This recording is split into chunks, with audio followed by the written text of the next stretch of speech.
Hi guys, welcome to my art channel. My name's Nikki. Show you my colours. First one is TLP Glisten, Interference Blue Green, Pearlex Duotone Violet Brass, TLP Galaxy, Pebeo Iridescent Blue Black, TLP Indigo Waves, and Liquitex Pthalo Green. And my base is just a house paint, low sheen black, and that's my two cell activators, Amsterdam Turquoise Blue and Atelier Pale Gold. Right, I'll let you watch and come back to you later. Forgot to mention it's a double video today. Both pieces are done with the same colours, more or less the same colours. The second piece, the swipe, I didn't use Indigo Waves, but I will list exactly what I used. With this bloom, I wanting to do it sort of off center because I want to blow it more in sort of in the one direction to the left. So that's why I'm applying the colours slightly off center, just in case you wonder what I'm doing that for. Right, I'll let you watch.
So I'm so disappointed. I don't know what happened to the video for this. It's just missing. I uploaded it to YouTube and it just wasn't there, and so I tried to re-edit, and when I looked on my phone it was just missing. So I don't know, YouTube ate it, I don't know.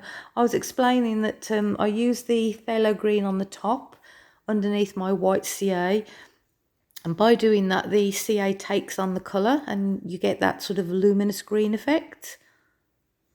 So it's quite pretty. It's a shame it's gone. I love the colours. Oh well. Yeah. I'm disappointed. So if you like it, guys, please hit the like button and subscribe if you haven't already. And thank you for all the lovely comments. You're all just amazing. Thank you so much. And everybody take care, stay safe, and I'll see you all soon. Thanks, guys. Bye.